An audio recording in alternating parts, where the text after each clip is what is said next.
प्रकरण नेमकं मामा? काय नाही, सकाळी 9:30 वाजता मी मालकीनाची सावध असताना संडासला गेली, संडासून परत आली आणि पुन्हा शेख मॅडम तेवढ्यातून वर आल्यावर त्यांनी इंजेक्शन गोळ्या औषधं सलाईन लावल्याच्या नंतरच चालू झाल्याच्या नंतरच पुन्हा आम्हाला काही बोलू दिलं नाही.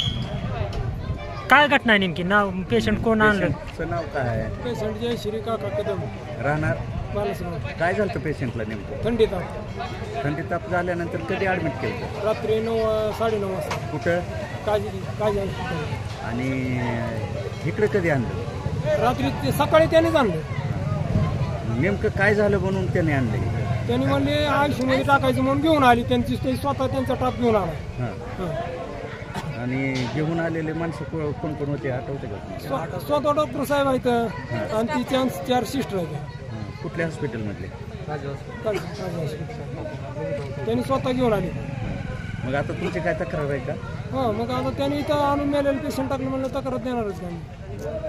नेमकं त्या पेशंटला काय झालं मग त्यांनी सांगायलाच नाही ना. चालता बोलता आणि आता ती कागदपत्र सुद्धा आपल्याला द्यायला तयार नाही. आम्ही मागायला गेलो. कागदपत्र मागायला गेलतो का? हो, गेलतो. तर काय म्हणले मग? नाही म्हणले, मॅडम इकडे गेल्या तिकडे गेल्या म्हणून सांगितले मॅडम इथं उपलब्ध नाही.